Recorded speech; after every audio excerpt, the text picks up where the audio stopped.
Good evening everyone, कैसे हैं आप सब लोग। मेरा नाम है राहुल और आपको दूंगा मैं सीडीपी का प्रैक्टिस सेट। शाम के बज रहे होंगे 7, मतलब 7 PM से पहले ये वीडियो ना अपलोड हो जाती है आप लोगों के लिए। और कंटिन्यू देखोगे ना तो गारंटी है मेरे 28+ आ ही जाएंगे आप लोगों के सीडीपी में, क्योंकि मेरे खुद के हैं 28 सीटेट में सीडीपी में, तो आप लोगों के भी आ सकते हैं। पहला क्वेश्चन है कि ईगो, ईगो से संबंधित बताना है। तो इड, ईगो, सुपर ईगो, इसकी बात किसने करी? सिगमंड फ्राइड ने करी है। तो ईगो क्या होता है? ईगो ना शारीरिक इच्छा और मानसिक इच्छा में ना क्या करता है? संतुलन स्थापित करता है, बराबर होता है ये। ठीक है, याद रखना। आंसर क्या हो जाएगा? बी। नेक्स्ट, सुपर ईगो किससे संबंधित होता है? सुपर ईगो होता है 1/10 अपना हिस्सा। तो ये होता है गॉड, मतलब ये सब अच्छी अच्छी बातें करता है। चोरी नहीं करनी चाहिए, हमें झूठ नहीं बोलना चाहिए, ये सब किसकी बात है? सुपर ईगो की। आंसर क्या हो जाएगा? सी। नेक्स्ट, पूर्णतः सुखवादी कौन सा होता है? सुख पे कौन सा डिपेंड करता है? जो 9/10 होता है ना, जो हमेशा कहता है चोरी कर लो, जो कहता है कि मतलब सब गंदी आदतें या जितनी भी सुख की चीज़ें या जो कुछ भी हमारी ज़रूरतें होती है ना, जो सब कुछ चाहिए उसे, वो होता है इदम। ये होता है 9/10वां हिस्सा अपने मस्तिष्क का। ठीक है, आंसर क्या हो जाएगा? ए। पराहम तो बता दिया था मैंने। पराहम क्या होता है? ये गॉड से रिलेटेड होता है, मतलब भगवान जैसा होता है, सब अच्छी अच्छी चीज़ें। आंसर क्या हो जाएगा? ए, सुखवादी है। नेक्स्ट, प्रक्षेपण की विधि अध्ययन किया जाता है। प्रक्षेपण में किस चीज़ का अध्ययन किया जाता है? अचेतन मन का किया जाता है। किसका किया जाता है? अचेतन मन का। ठीक है, आंसर क्या हो जाएगा? डी। ठीक है, और चेतन मन, अचेतन मन और चेतन मन, ये भी किसने की थी बात? सिगमंड फ्राइड ने। इनकी किताब का नाम है, बुक है इंटरप्रिटेशन ऑफ ड्रीम्स। ठीक है, नेक्स्ट, व्यक्तित्व मापने की सबसे प्राचीन विधि कौन सी है? तो ये है अंतर्दर्शन विधि। किसने दी थी? बुंट ने दी थी। बहिर्दर्शन विधि किसने दी थी? वॉटसन ने दी थी। किसने दी थी? वॉटसन ने। अब वॉटसन ने किस पे प्रयोग किया था? अल्बर्ट पे किया था। अल्बर्ट इनका 3 साल का बच्चा था। ठीक है, वॉटसन ने क्या दिया था? व्यवहारवाद दिया था। व्यवहारवाद। व्यवहार शब्द किसने दिया था? व्यवहार, ये दिया था मैकडूगल ने। और व्यवहार, और ये मैकडूगल की ना एक बुक है, outline of psychology. Outline of psychology. ठीक है, और जीवन इतिहास विधि किसने दी है? टाइडमैन ने। और प्रश्नावली दी है किसने? प्रश्नावली दी है आपकी वुडवर्थ ने। और प्रश्नोत्तर ये आ जाए तो सुकरात ने। आंसर लगा लेना, इसमें क्या हो जाएगा? Answer C. अच्छा लगा हो तो लाइक कर देना। देखो, प्रासंगिक अंतर्बोध परीक्षण टीएटी की बात कर रहा है। इसमें पुरुष और स्त्री दोनों के कितने कार्ड होते हैं? तो देखो, टीएटी दिया था मॉर्गन एंड मुरे ने। मॉर्गन एंड मुरे ने कब दिया था? 1935 में दिया था। पहली बात तो ये याद रख लो। ठीक है, इसमें टोटल कार्ड होते हैं 30, 10 स्त्री के, 10 पुरुष के। तो स्त्री और पुरुष के और 10 होते हैं दोनों के। कितने होते हैं? 10 होते हैं दोनों के। तो आंसर क्या हो जाएगा इसका? आंसर हो जाएगा डी। ये पूछ रहा है दोनों के कितने होते हैं, तो वो होते हैं 10, और 10 स्त्री के और 10 पुरुष के, ऐसे करके 30 होते हैं, और एक ब्लैंक कार्ड होता है इसमें। ठीक है, तो आंसर क्या हो जाएगा इसका? डी। ठीक है, नेक्स्ट, व्यक्तित्व का मानवतावादी सिद्धांत किसने दिया था? तो व्यक्तित्व के मानवतावादी सिद्धांत की बात किसने करी है? ये करिए मैस्लो ने। किसने करी? मैस्लो ने। इन्होंने कितनी मांग बताई? 5 मांग बताई है, या इसे कहते हैं नीड थ्योरी। ठीक है, इतना याद रख लेना। और सबसे पहले शरीर की मांग, और फिर सुरक्षा की मांग, समाज की मांग, सम्मान की मांग, और फिर क्या है आखिरी में सेल्फ एक्चुअलाइजेशन है। ठीक है, इस तरीके से 5 मांग है। पावलव ने 1904 में कुत्ते पर प्रयोग किया था। पैरोटिड ग्लैंड थी जिस पे इन्होंने काम किया था इसकी, और 1904 में नोबेल मिल चुका है इन्हें। और सबसे जो शास्त्रीय अनुबंधन सिद्धांत है ना, वो इन्हीं का है, पावलव का। कार्ल यूंग क्या है? ये इन्होंने अंतर्मुखी, बहिर्मुखी और उभयमुखी 3 दिए थे ना, ये याद रखना। और कार्ल रोजर्स क्या है? इसने 2 तरीके के चीज़ें बताई नहीं, चलो वो उतना ज़्यादा इंपॉर्टेंट नहीं, नेक्स्ट बार बताऊंगा, नहीं तो लंबा हो जाता है वीडियो। फ्राइड से कौन सा संबंधित है? फ्राइड ने एरोस थानोटोस भी दिया, ओडिपस इलेक्ट्रा भी दिया, तो आंसर हो जाएगा ए और बी दोनों। ओडिपस इलेक्ट्रा की बात कहाँ करिए? मनोलैंगिक विकास में बात करी उन्होंने। और मनोविश्लेष, और वो था ना एरोस, क्या होता है? एरोस होता है जीवन मूल प्रवृत्ति। कैसी? जीवन। थानोटोस मृत्यु मूल प्रवृत्ति।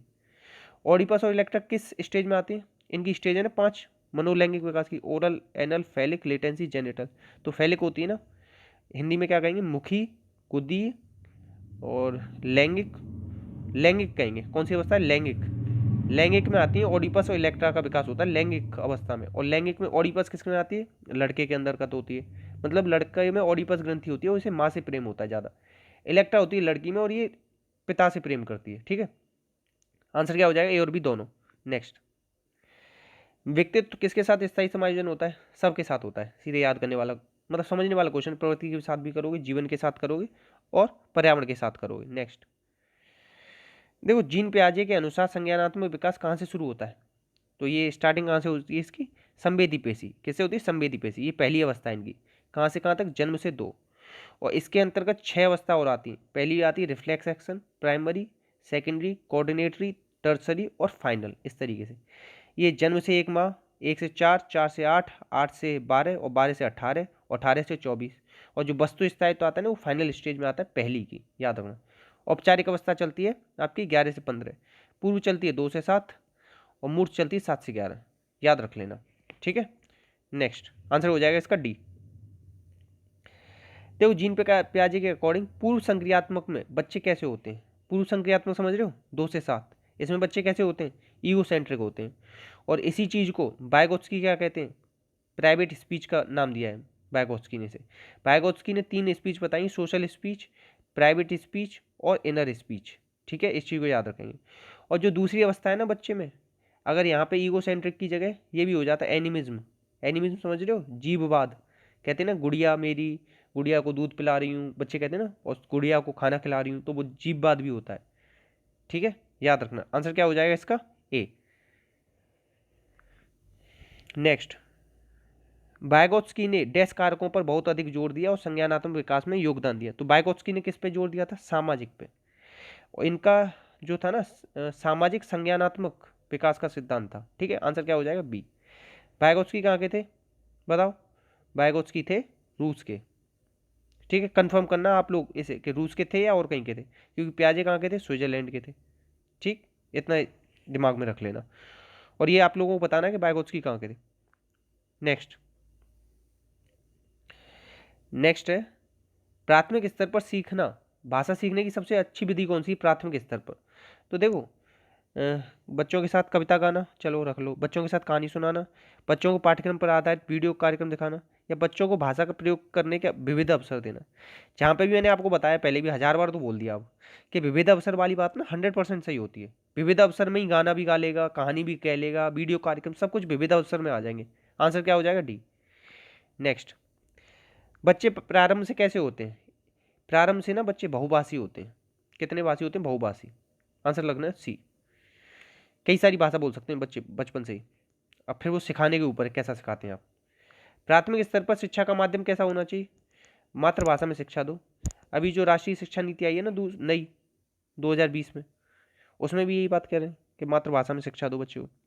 नेक्स्ट, प्राथमिक स्तर पर पाठ्य पुस्तकों का निर्माण करते समय कौन से बिंदु पर ध्यान देंगे आप, प्रसिद्ध लेखकों की रचनाएं शामिल करेंगे, या हिंदी भाषा के वैविध्यपूर्ण रूप शामिल करेंगे। वैविध्यपूर्ण समझ रहे हो, संपूर्ण रूप, विस्तार पूर्वक रूप, मतलब कि बहुत सारी चीजें इसी में एक साथ समाहित हो जाएंगी। वैविध्यपूर्ण है मतलब कि होल, पूरा।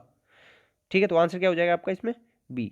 ये उपदेशात्मक पाठ ना, वो भी इसमें ही आ जाएगा। कहानी अधिक से अधिक, वो भी वैविध्यपूर्ण में आ जाएंगी। रचनाएं, ये भी इसमें ही आ जाएंगी। सब कुछ इसी में शामिल है। जब ऑप्शन ए, सी और डी ऑप्शन बी में दे रखा हो ना, सब कुछ शामिल हो रहा हो, या किसी एक में हो रहा हो, तो उसे लगा के आना।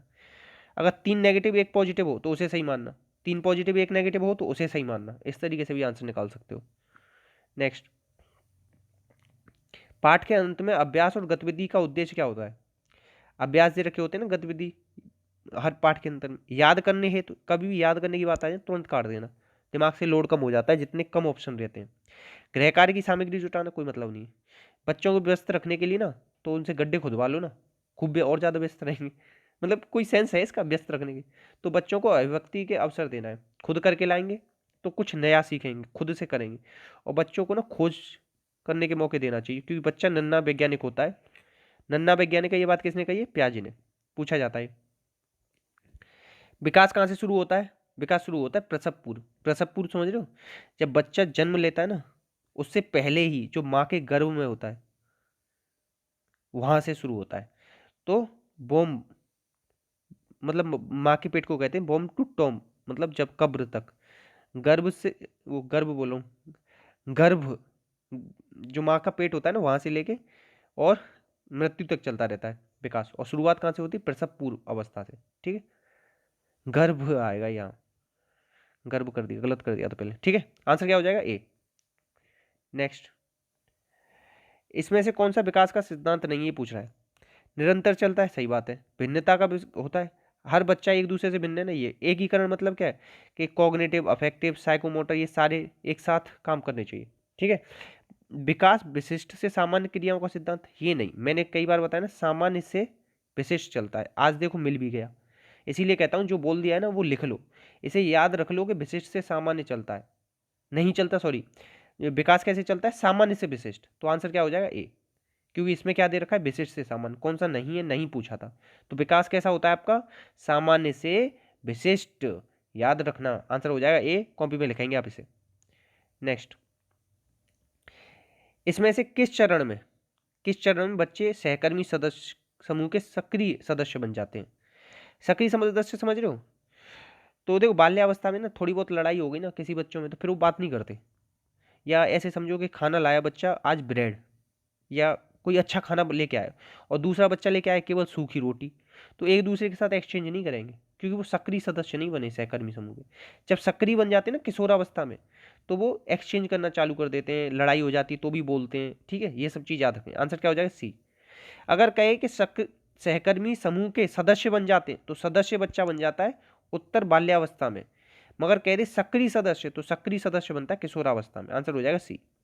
नेक्स्ट, इतने ही क्वेश्चन थे, तो प्लीज़ बताना, शेयर करना वीडियो को, कैसी लगी वीडियो ये बताना। अच्छी लगी हो तो लाइक कर देना, और दिल से पसंद आई हो तो शेयर कर देना। इसी के साथ अपना अपनों का ध्यान रखना। जय हिंद, जय भारत।